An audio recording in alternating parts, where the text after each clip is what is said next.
ਅੱਜ ਦੀਆਂ ਖਬਰਾਂ ਵੱਲ ਚਲੀਏ।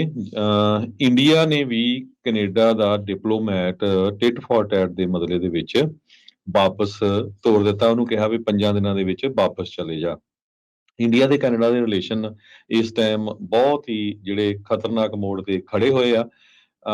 ਉਸ ਟਾਈਮ ਤੋਂ ਜਦੋਂ ਕੈਨੇਡਾ ਦੇ ਪ੍ਰਾਈਮ ਮਿਨਿਸਟਰ ਜਸਟਨ ਟਰੂਡੋ ਨੇ ਉੱਥੇ ਦੀ ਪਾਰਲੀਮੈਂਟ ਦੇ ਵਿੱਚ ਸ਼ਰੇਆਮ ਇੰਡੀਆ ਦੀਆਂ ਏਜੰਸੀਜ਼ ਨੂੰ ਅਕਿਊਜ਼ ਕੀਤਾ ਵੀ ਤੁਸੀਂ ਸਾਡੇ ਕੈਨੇਡੀਅਨ ਸਿਟੀਜ਼ਨ ਹਰਦੀਪ ਸਿੰਘ ਨਿੱਜਰ ਨੂੰ ਕਤਲ ਦੇ ਮਾਮਲੇ ਦੇ ਵਿੱਚ ਕੈਨੇਡਾ ਦੀ ਧਰਤੀ ਦੇ ਉੱਤੇ ਇਨਵੋਲਵ ਆ। ਸੋ ਇਸ ਮਾਮਲੇ ਨੇ ਹੁਣ ਪੂਰੀ ਦੁਨੀਆ ਦੇ ਵਿੱਚ ਤੂੜ ਫੜ ਲਈ ਹੈਗੀ ਆ। ਕੈਨੇਡਾ ਨੇ ਆਲਰੇਡੀ ਯੂਐਸਏ ਦੇ ਨਾਲ ਵੀ ਗੱਲ ਕੀਤੀ ਆ, ਯੂਐਸਏ, ਆਸਟ੍ਰੇਲੀਆ, ਯੂਕੇ ਦੇ ਪ੍ਰਾਈਮ ਮਿਨਿਸਟਰ ਦੇ ਨਾਲ ਵੀ। ਤੇ ਹੁਣ ਕੈਨੇਡਾ ਦੇ ਜੋ ਪ੍ਰਾਈਮ ਮਿਨਿਸਟਰ ਆ ਜਸਟਿਨ ਟਰੂਡੋ, ਉਹ ਉਹਨਾਂ ਨੇ ਅਨਾਉਂਸ ਕੀਤਾ ਵੀ ਉਹ ਨਿਊਯਾਰਕ ਜਾ ਰਹੇ ਆ ਸਤੰਬਰ 19 ਤੋਂ ਲੈ ਕੇ ਸਤੰਬਰ 21 ਤਾਈਂ, ਅੱਜ ਤੋਂ ਲੈ ਕੇ 21 ਤਾਈਂ। ਤੇ 78ਵਾਂ ਸੈਸ਼ਨ ਜੋ ਯੂਨਾਈਟਿਡ ਨੇਸ਼ਨ ਜਨਰਲ ਅਸੈਂਬਲੀ ਦਾ ਹੋਊਗਾ, ਉਹਦੇ ਵਿੱਚ ਉਹ ਪਾਰਟਿਸਿਪੇਟ ਕਰਨਗੇ। ਤੇ ਉਹਦੇ ਵਿੱਚ ਉਹ ਜੋ ਭਾਰਤ ਦੀ ਸਰਕਾਰ ਨੂੰ ਉਹਨਾਂ ਨੇ ਅਕਿਊਜ਼ ਕੀਤਾ ਹੈ ਉਸ ਮੁੱਦੇ ਨੂੰ ਪੂਰਾ ਉਭਾਰਨਗੇ। ਇਸ ਸਾਰੇ ਕਾਸੇ ਨੂੰ ਜੇ ਰਾਜਕਨਵੀਰ ਸਿੰਘ ਜੀ ਪੂਰੀ ਦੁਨੀਆ ਦੇ ਮੀਡੀਆ 'ਚ ਦੇਖੀਏ, ਕਈ ਵਾਰੀ ਕੀ ਆ ਜੀ ਵੀ ਆਪਾਂ ਦੇਖਦੇ ਵੀ ਨਹੀਂ ਜੀ ਇਹ ਤਾਂ ਐਵੇਂ ਮਾੜੀ ਮੋਟੀ ਗੱਲ ਆ, ਕੋਈ ਐਡੀ ਗੱਲ ਨਹੀਂ ਹੈ। ਪੂਰੀ ਦੁਨੀਆ ਦੇ ਵਿੱਚ ਇਸ ਕੱਲਾ ਜਿਹੜਾ ਮੀਡੀਆ ਉਹਦੀਆਂ ਹੈਡਲਾਈਨਸ ਬਣੀਆਂ ਹੋਈਆਂ। ਅੱਜ ਵਾਸ਼ਿੰਗਟਨ ਪੋਸਟ ਨੇ ਪੂਰੇ ਪੇਜ ਦੀ ਇੱਕ ਰਿਪੋਰਟ ਛਾਪੀ ਆ, ਹੂ ਇਜ਼ ਹਰਦੀਪ ਸਿੰਘ ਨਿੱਜਰ, ਹਰਦੀਪ ਸਿੰਘ ਨਿੱਜਰ ਹੋਣਾ ਦੇ ਬਾਰੇ। ਐਸੋਸੀਏਟਡ ਪ੍ਰੈਸ ਨੇ ਵੀ ਇਹ ਕਿਹਾ ਵੀ ਜਿਹੜਾ ਕੈਨੇਡੀਅਨ ਡਿਪਲੋਮੈਟ ਇੰਡੀਆ ਨੇ ਕੱਢਿਆ ਟਰੂਡੋ ਦੇ ਜੋ ਇਨਵੋਲਵਮੈਂਟ, ਉਹਨਾਂ ਨੇ ਕਿਹਾ ਵੀ ਸਿੱਖ ਦੀ ਕਿਲਿੰਗ ਦੇ ਵਿੱਚ ਆ। ਇਸੇ ਤਰ੍ਹਾਂ CNN ਨੇ, ਨਿਊਯਾਰਕ ਟਾਈਮ ਨੇ, ਬਲੂਮਬਰਗਸ ਨਿਊਜ਼ ਨੇ, ਕੋਈ ਵੀ ਜਿਹੜਾ ਦੁਨੀਆ ਦਾ ਨਿਊਜ਼ਪੇਪਰ ਨਹੀਂ ਰਿਹਾ, ਦੁਨੀਆ ਦਾ ਟੀਵੀ ਸਟੇਸ਼ਨ ਨਹੀਂ ਰਿਹਾ ਜਿਨ੍ਹਾਂ ਨੇ ਇਸ ਖਬਰ ਨੂੰ ਨਾ ਕਵਰ ਕੀਤਾ ਹੋਵੇ ਤੇ ਬੜੇ ਹੀ ਪੋਜ਼ਿਟਿਵ ਸੈਂਸ ਦੇ ਵਿੱਚ ਕੀਤਾ। ਅੱਜ ਤੱਕ ਜੋ ਹਿੰਦੁਸਤਾਨ ਦੀ ਸਰਕਾਰ ਸਿੱਖਾਂ ਨੂੰ ਅੱਤਵਾਦੀ, ਖਾਲਿਸਤਾਨੀ ਕਹਿ ਕੇ ਭੰਡਦੀ ਆ ਰਹੀ ਆ, ਉਹਨਾਂ ਦਾ ਕੰਮ ਹਜੇ ਵੀ ਆ। ਪਰ ਅਨਫੋਰਚੂਨੇਟ ਪਾਰਟ ਇਹ ਆ, ਜਿਸ ਤਰ੍ਹਾਂ ਦੇ ਮੈਂ ਤੁਹਾਨੂੰ ਹੈਡਿੰਗ ਦੱਸਦਾ ਵੀ ਜਿਹੜਾ ਸਿੱਖ ਕਿਲਿੰਗ ਦੇ ਸੰਬੰਧ ਦੇ ਵਿੱਚ ਇੰਡੀਆ ਨੂੰ ਅਕਿਊਜ਼ ਕੀਤਾ ਗਿਆ ਆ, ਸਿੱਖ ਲੀਡਰ ਦੇ ਸੰਬੰਧ ਦੇ ਵਿੱਚ। ਪਰ ਜਿਹੜੇ ਇੰਡੀਆ ਦਾ ਖਾਸ ਕਰਕੇ ਜਿਹੜਾ ਪੰਜਾਬੀ ਆ ਮੀਡੀਆ, ਉਹ ਇਦਾਂ ਦੀਆਂ ਖਬਰਾਂ ਲਾ ਰਿਹਾ ਵੀ ਇੱਕ ਪਲੰਬਰ ਕਿਵੇਂ ਬਣਿਆ ਖਾਲਿਸਤਾਨੀ, ਦੱਸੋ ਵੀ ਇੱਕ ਪਲੰਬਰ ਬੰਦਾ ਜਿਹੜਾ ਬੰਦਾ ਨਹੀਂ ਹੁੰਦਾ, ਠੀਕ ਹੈ ਕਿ ਨਹੀਂ। ਸੋ ਇਹ ਇਦਾਂ ਦੇ ਹੈਡਿੰਗ ਲਾਉਂਦੇ ਆ। ਤੇ ਦੂਸਰੇ ਪਾਸੇ ਰੇਡੀਓ ਕੈਨੇਡਾ 'ਚ ਟਾਕ ਸ਼ੋ ਹੁੰਦੇ ਵੀ ਦੇਖੋ ਜੀ ਹਜੇ ਤੱਕ ਤਾਂ ਫੜੇ ਨਹੀਂ ਗਏ, ਇਦਾਂ ਐਕਿਊਜ਼ ਇਹ ਕੀਤਾ ਹੈ, ਇਹ ਤਾਂ ਕੋਈ ਪ੍ਰੂਵ ਨਹੀਂ ਹੁੰਦਾ। ਦੇਖੋ ਕੈਨੇਡਾ ਦੀ ਪਾਰਲੀਮੈਂਟ ਦੇ ਵਿੱਚ ਕੈਨੇਡਾ ਦੇ ਪ੍ਰਾਈਮ ਮਿਨਿਸਟਰ ਵੱਲੋਂ, ਕੈਨੇਡਾ ਦੀਆਂ ਦੋ ਆਪੋਜੀਸ਼ਨ ਪਾਰਟੀਆਂ ਦੇ ਲੀਡਰ ਵੱਲੋਂ ਸਾਥ ਦੇਣਾ ਵੀ ਹਾਂ ਬਿਲਕੁਲ ਅਸੀਂ ਪ੍ਰਾਈਮ ਮਿਨਿਸਟਰ ਦੇ ਨਾਲ ਆ, ਇਹ ਕੋਈ ਮਾੜੀ ਮੋਟੀ ਗੱਲ ਨਹੀਂ ਹੈਗੀ। ਸੋ ਜਿੰਨੇ ਵੀ ਜਿਹੜੇ ਆਪਣੇ ਪੰਜਾਬੀ ਭੈਣ ਭਰਾ ਆ, ਹੁਣ ਸਾਰਿਆਂ ਦੇ ਸਿਰ ਤੇ ਜ਼ਿੰਮੇਵਾਰੀ ਬਹੁਤ ਆ। ਪੂਰੀ ਦੁਨੀਆ ਸਰਚ ਕਰ ਰਹੀ ਹੈ ਇਸ ਵੇਲੇ ਵੀ ਕੌਣ ਸਿੱਖ ਆ, ਕੀ ਇਹਨਾਂ ਦਾ ਇਸ਼ੂ ਹੈਗਾ ਆ, ਕਿਵੇਂ ਕੈਨੇਡਾ ਤੇ ਇੰਡੀਆ ਦੇ ਜਿਹੜੇ ਰਿਲੇਸ਼ਨ ਆ ਹੁਣ ਐਂਡ ਤੇ ਆਏ ਹੋਏ ਹੈਗੇ ਆ। ਸੋ ਆਪਾਂ ਉਦਾਂ ਦਾ ਕੋਈ ਗਲਤ ਕੰਮ ਨਾ ਕਰੀਏ ਤਾਂ ਕਿ ਜਿਹੜਾ ਬਦਨਾਮੀ ਵਾਲੇ ਪਾਸੇ ਜਾਈਏ। ਦੂਸਰਾ, ਜਿਹੜੇ ਇਦਾਂ ਦੇ ਕੈਨੇਡਾ ਦੇ ਵਿੱਚ ਜਾਂ ਅਮਰੀਕਾ ਦੇ ਵਿੱਚ ਵੀ ਜਿਹੜੇ ਟਾਊਟ ਹੈਗੇ ਆ, ਜਿਹੜੇ ਕੋਈ ਮੀਡੀਆ ਬਦਨਾਮ ਕਰਦੇ ਹੈਗੇ ਸਿੱਖਾਂ ਨੂੰ, ਉਹ ਰਿਪੋਰਟ ਕਰਨੇ ਚਾਹੀਦੇ ਆ। ਕੈਨੇਡਾ ਦੀ ਜਿਹੜੀ ਸੀਸਸ ਆ, ਅਮਰੀਕਾ ਦੀ FBI ਆ, ਕਿਉਂਕਿ ਕੋਈ ਵੀ ਜਿਹੜਾ ਅਮਰੀਕਾ ਦਾ ਸਿਟੀਜ਼ਨ ਆ ਜਾਂ ਕੈਨੇਡਾ ਦਾ ਸਿਟੀਜ਼ਨ ਆ, ਉਹਨੂੰ ਕੋਈ ਵੀ ਬੰਦਾ ਜਿਹੜਾ ਆ ਇੰਟੀਮੀਡੇਟ ਨਹੀਂ ਕਰ ਸਕਦਾ, ਜਾਂ ਬਾਹਰਲੀਆਂ ਸਰਕਾਰਾਂ। ਇਹ ਆਪਾਂ ਤੁਹਾਡੇ ਨਾਲ ਬਹੁਤ ਵਾਰੀ ਖਬਰਾਂ ਸਾਂਝੀਆਂ ਕਰਦੇ ਰਹੇ ਹੈਗੇ ਆ। ਹਾਂ, ਖਾਲਸਾ ਦੇ ਇਸ਼ੂ ਤੇ ਕਿਸੇ ਦੀ ਕੋਈ ਜਿਹੜੀ ਆ ਆਪਣਾ ਵਿਚਾਰ ਡਿਫਰੈਂਟ ਹੋ ਸਕਦਾ, ਕੋਈ ਹੱਕ 'ਚ ਹੋ ਸਕਦਾ, ਕੋਈ ਅਗੇਂਸਟ ਹੋ ਸਕਦਾ, ਕੋਈ ਨਿਊਟਰਲ ਹੋ ਸਕਦਾ। ਪਰ ਇੱਕ 45 ਸਾਲਾਂ ਦੇ ਗੁਰਦੁਆਰਾ ਸਾਹਿਬ ਦੇ ਪ੍ਰਧਾਨ ਨੂੰ, ਜਿਹਦਾ ਕੈਨੇਡਾ 'ਚ ਕਿਸੇ ਤਰ੍ਹਾਂ ਦਾ ਕ੍ਰਿਮੀਨਲ ਰੈਕੋਰਡ ਨਹੀਂ ਹੈਗਾ, ਤੇ ਉਸ ਦੇ 2 ਬੱਚੇ ਆ, ਉਹਨੂੰ ਸ਼ਰੇਆਮ ਗੁਰਦੁਆਰੇ 'ਚ ਗੋਲੀਆਂ ਮਾਰ ਦੇਣੀਆਂ, ਭਾਰਤ ਦੀ ਸਰਕਾਰ ਦਾ ਸਿੱਧਾ ਹੱਥ ਆ। ਹੁਣ ਤੁਸੀਂ ਕਿਹੜੀ ਸਾਈਡ ਲਓਗੇ ਉੱਥੇ? ਇਹ ਸਾਰਿਆਂ ਨੂੰ ਸੋਚਣਾ ਪੈਣਾ ਹੈਗਾ। ਜੀ ਤੁਸੀਂ ਦੇਖੋ ਨਾ ਹਰਜੋਤ ਸਿੰਘ ਜੀ, ਜਿਹੜੀਆਂ ਹੈਡਲਾਈਨਸ ਦੀ ਗੱਲ ਕੀਤੀ, ਜਿਹੜੇ ਭਾਰਤ ਦੇ ਜਿੰਨੇ ਵੀ ਨਿਊਜ਼ ਚੈਨਲਸ ਆ, ਉਹਨਾਂ ਨੇ ਇਹ ਲਿਖਿਆ ਖਾਲਿਸਤਾਨੀ ਟੈਰਰਿਸਟ, ਜੀ ਵੀ China expels Indian diplomat over killing of Khalistani terrorist. ਜਦ ਕਿ ਦੂਜੇ ਪਾਸੇ ਜਿਹੜੀਆਂ ਦੁਨੀਆ ਭਰ ਦੀਆਂ ਆ, ਉਹਦੇ ਵਿੱਚ ਆ Canada expels diplomat allegations against India in killing a Canadian. So ਉੱਥੇ ਦੇਖੋ ਵੀ ਕਿੱਡੀ ਜਿਹੜੀ ਨਫ਼ਰਤ ਆ ਉਹ ਭਰੀ ਪਈ ਆ। ਇੱਥੇ ਇੱਕ ਹੋਰ ਵੀ ਕਈ ਹੈਗੇ ਨੇ ਜਿਹੜੇ ਕਹਿੰਦੇ ਵੀ ਇਹ ਬਹੁਤ ਵਧੀਆ ਕੀਤਾ ਮਾਰਿਆ। ਇੱਕ ਇੱਥੇ ਅਮਰੀਕਾ ਦੇ ਵਿੱਚ ਆਈ ਥਿੰਕ ਫਲੋਰੀਡਾ ਬੇਸਡ ਇੱਕ ਇਮੀਗ੍ਰੇਸ਼ਨ ਲਾਇਰ ਆ, ਉਹਨੇ ਟਵੀਟ ਜਿਹੜਾ ਉਹ ਉਸ ਹਿਸਾਬ ਦੇ ਨਾਲ ਜਿਹੜਾ ਉਹ ਕੀਤਾ। ਬਹੁਤ ਸਾਰੇ ਲੋਕ ਨੇ ਜਿਹੜੇ ਇਸ ਟਾਈਮ ਇਸ ਚੀਜ਼ ਨੂੰ ਲੈ ਕੇ ਕਹਿੰਦੇ ਆ ਜੀ ਇਹ ਵਧੀਆ ਕੀਤਾ, ਇਸ ਨੂੰ ਜਿਹੜਾ ਉਹਨਾਂ ਨੇ ਇੰਡੀਆ ਵਾਲਿਆਂ ਨੇ ਮਾਰ ਦਿੱਤਾ। ਹੁਣ ਕੱਲ੍ਹ ਨੂੰ ਜੇ ਕੋਈ ਇੰਡੀਆ ਵਾਲਿਆਂ ਦਾ ਕਿਸੇ ਨੇ ਬਾਹਰਲੇ ਮੁਲਕ ਵਾਲਿਆਂ ਨੇ ਮਾਰ ਦਿੱਤਾ ਤਾਂ ਫਿਰ ਉੱਥੇ ਕੀ ਬਣਨਾ ਹੈ? ਫਿਰ ਤੁਸੀਂ ਦੱਸੋ ਵੀ ਉਹ ਚੰਗੀ ਲੱਗੂਗੀ ਉਹ ਜਿਹੜੀ ਉਹ ਚੀਜ਼ ਹੈਗੀ ਆ। ਸੋ ਜਿਹੜੀ ਐਕਸਟਰਾ ਜੁਡੀਸ਼ੀਅਲ ਕਿਲਿੰਗਸ ਉੱਥੇ ਜਿਹੜੇ ਆ ਖਾੜਕੂ ਕਹਿ ਕੇ ਕਿੰਨੇ ਮੁੰਡੇ ਜਿਹੜੇ ਉਹ ਇਸੇ ਤਰੀਕੇ ਦੇ ਨਾਲ ਸ਼ਹੀਦ ਕਰ ਦਿੱਤੇ ਗਏ। ਉਹ ਵੀ ਐਕਸਟਰਾ ਜੁਡੀਸ਼ੀਅਲ ਕਿਲਿੰਗ, ਤੇ ਇਹ ਮੁਲਕ ਦੇ ਬਾਹਰ ਜਿਹੜੀ ਇੰਨੀ ਵੱਡੇ ਪੱਧਰ ਦੇ ਉੱਤੇ ਜਿਹੜੀ ਇੰਟਰਫੀਅਰੈਂਸ ਚੱਲ ਰਹੀ ਆ, ਇਸ ਨੂੰ ਜਿਹੜਾ ਆ ਹੁਣ ਗਵਾਰਾ ਨਹੀਂ ਹੈਗਾ।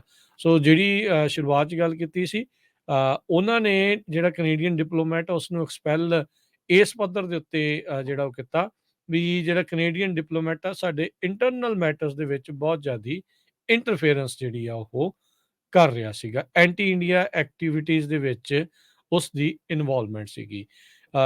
ਅੱਜ ਯੂਐਨ ਦੀ ਅਸੈਂਬਲੀ ਚੱਲ ਰਹੀ ਆ, ਉੱਥੇ ਟਰੂਡੋ ਸਾਹਿਬ ਨੇ ਕਹਿੰਦੇ ਆ ਵੀ ਆਪਣੇ G7 ਦੇ ਜਿਹੜੇ ਬਾਕੀ ਮੁਲਕ 'ਚ ਜਿਨ੍ਹਾਂ 'ਚ ਅਮਰੀਕਾ ਦਾ ਰਾਸ਼ਟਰਪਤੀ ਬਾਈਡਨ, ਇੱਥੋਂ ਤੱਕ ਕਿ ਜਿਹੜਾ ਰਿਸ਼ੀ ਸੁਨਾਕ ਤੇ ਹੋਰ ਜਿਹੜੀਆਂ ਵੱਡੀਆਂ ਅਰਥਚਾਰੇ ਆ, ਉਹਨਾਂ ਦੇ ਸਾਰੇ ਲੀਡਰਸ ਦੇ ਨਾਲ ਇਸ ਮੁਤੱਲਕ ਗੱਲਬਾਤ ਕੀਤੀ ਆ।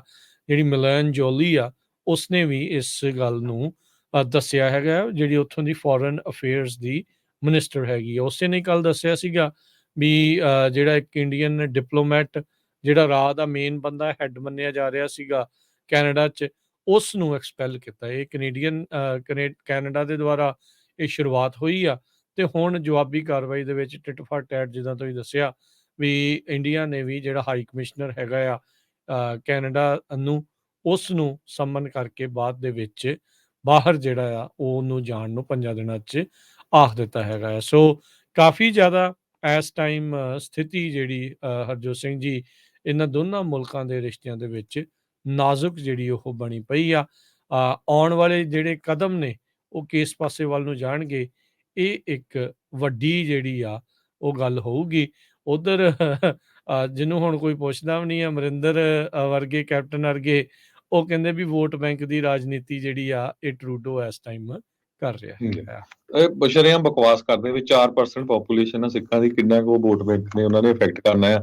ਪਰ ਹਿਊਮਨ ਰਾਈਟਸ ਦੇ ਤੇ ਜਿਹੜੇ ਮੁਲਕ ਖੜਦੇ ਆ ਆਪਣੇ, ਸਾਰਿਆਂ ਨੂੰ ਪਤਾ ਹੀ ਹੈਗਾ ਆ।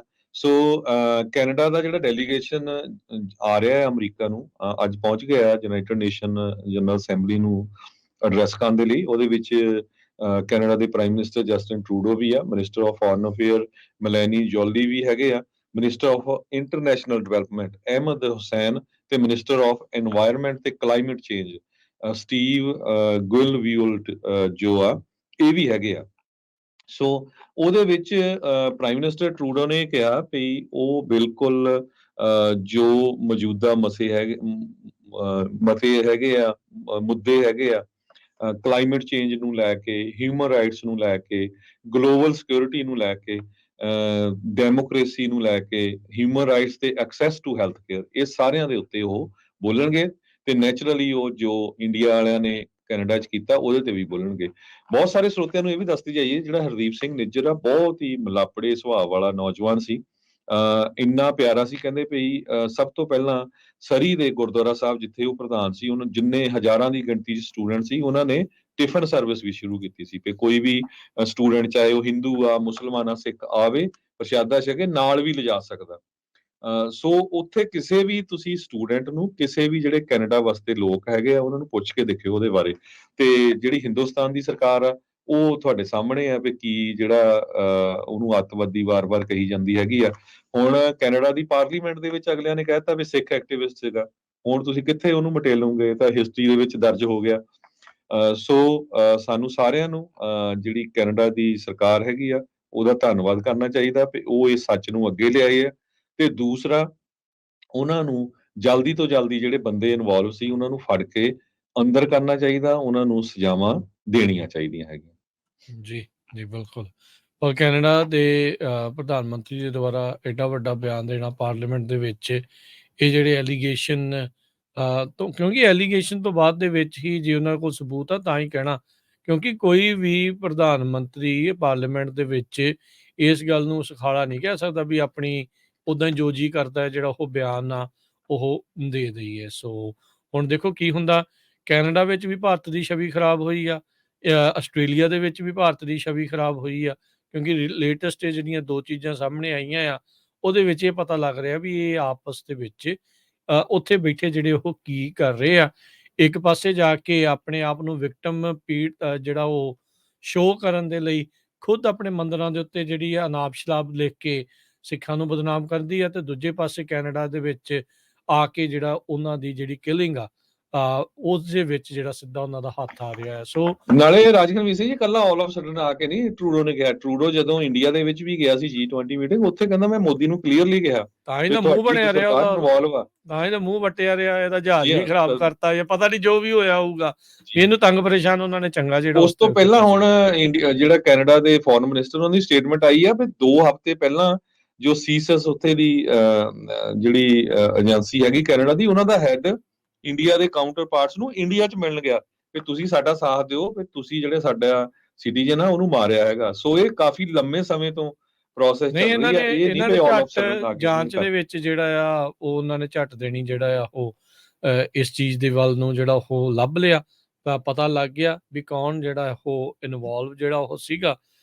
ਸੋ ਇਹ ਜਿਹੜੀ ਚੀਜ਼ ਇਸ ਟਾਈਮ ਹਰਜੋਤ ਸਿੰਘ ਜੀ ਚੱਲ ਰਹੀ ਆ, ਤੇ ਹਾਲਾਤ ਜਿਹੜੇ ਆ ਕਾਫੀ ਜ਼ਿਆਦਾ ਇਹਨਾਂ ਦੋਨਾਂ ਮੁਲਕਾਂ ਦੇ ਸੰਬੰਧਾਂ ਨੂੰ ਲੈ ਕੇ ਨਾਜ਼ੁਕ ਜਿਹੜੇ ਆ, ਤਣਾਅਪੂਰਨ ਜਿਹੜੇ ਬਣੇ ਪਏ ਆ। ਡਿਪਲੋਮੈਟਿਕ ਤਰੀਕੇ ਦੇ ਨਾਲ, ਕੂਟਨੀਤਿਕ ਤਰੀਕੇ ਦੇ ਨਾਲ ਅੱਗੇ ਕੀ ਹੁੰਦਾ ਆ, ਇਹ ਦੇਖਣ ਵਾਲੀ ਗੱਲ ਆ। ਕੈਨੇਡਾ ਵਰਗਾ ਮੁਲਕ ਤਾਂ ਵੈਸੇ ਹੀ ਮਾਫੀਆਂ ਮੰਗਦਾ ਰਹਿੰਦਾ ਆ, ਸੌਰੀ ਕਰਨ ਦੇ ਵਿੱਚ ਕੈਨੇਡਾ ਵਾਲੇ ਤਾਂ ਵੈਸੇ ਹੀ ਮੰਨੇ ਜਿਹੜੇ ਉਹ ਜਾਂਦੇ ਆ, ਤੇ ਇਦਾਂ ਦੀ ਜਿਹੜੀ ਉਹ ਚੀਜ਼ ਕਹਿਣੀ ਇੱਕ ਵੱਡੀ ਗੱਲ ਆ। ਕੈਨੇਡਾ ਦੇ ਪ੍ਰਧਾਨ ਮੰਤਰੀ ਟਰੂਡੋ ਨੇ ਉੱਥੇ ਜਾ ਕੇ ਵੀ ਇਹ ਗੱਲ ਜਿਹੜੀ ਉਹ ਆਖੀ ਸੀਗੀ ਵੀ ਭਾਈ ਸਾਡੇ ਮੁਲਕ ਦੇ ਵਿੱਚ ਆਜ਼ਾਦੀ ਆ, ਖੁੱਲ੍ਹ ਆ, ਵਿਚਾਰਾਂ ਦੀ ਖੁੱਲ੍ਹ ਆ, ਜੇ ਕੋਈ ਮੰਗ ਕਰਦਾ ਹੈ ਤੇ ਉੱਥੇ ਕੀਤੀ ਜਾ ਸਕਦੀ ਆ, ਚਾਹੇ ਉੱਥੇ ਉਹ ਰੈਫਰੈਂਡਮ ਹੋ ਰਿਹਾ ਆ ਇਸ ਟਾਈਮ ਸਿੱਖਾਂ ਦਾ, ਤੇ ਚਾਹੇ ਉਹ ਕਿਊਬੈਕ ਵਾਲੇ ਵੀ ਕਰਾਉਂਦੇ ਰਹੇ ਆ। ਸੋ ਇਹ ਉੱਥੇ ਆਜ਼ਾਦੀ ਹੈਗੀ ਆ, ਵਿਚਾਰਾਂ ਦੀ ਆਜ਼ਾਦੀ ਆ। ਸੋ ਉਸ ਚੀਜ਼ ਨੂੰ ਲੈ ਕੇ ਟਰੂਡੋ ਕਹਿ ਸਕਦੇ ਆ ਵੀ ਹੁਣ ਸਿੱਖ ਸਿਫਿਆਂ ਦੇ ਵਿੱਚ ਉਸ ਦਾ ਨਾਮ ਥੋੜਾ ਜਿਹਾ ਫੇਰ ਉੱਚਾ ਹੋਇਆ। ਕਾਫੀ ਲੋਕਾਂ ਦੀ ਬਗਾਵਤ ਵੀ ਰਹੀ ਸੀ ਇਸ ਦੇ ਉਲਟ, ਜਦੋਂ ਕੋਵਿਡ ਦਾ ਪੂਰਾ ਮਸਲਾ ਬਣਿਆ ਓਵਰਆਲ ਇਕੋਨਮੀ ਨੂੰ ਲੈ ਕੇ, ਉੱਥੇ ਜੋ ਕੁਝ ਚੱਲ ਰਿਹਾ ਆ, ਪਰ ਇੱਕ ਜਿਹੜਾ ਸਟੈਂਡ ਲੈ ਗਿਆ ਸਿੱਖਾਂ ਦੇ ਲਈ, ਇੱਕ ਸ਼ਲਾਘਾਯੋਗ ਇਸ ਦਾ ਕਦਮ ਮੰਨਿਆ ਜਾ ਰਿਹਾ ਆ। ਜੀ ਬਿਲਕੁਲ।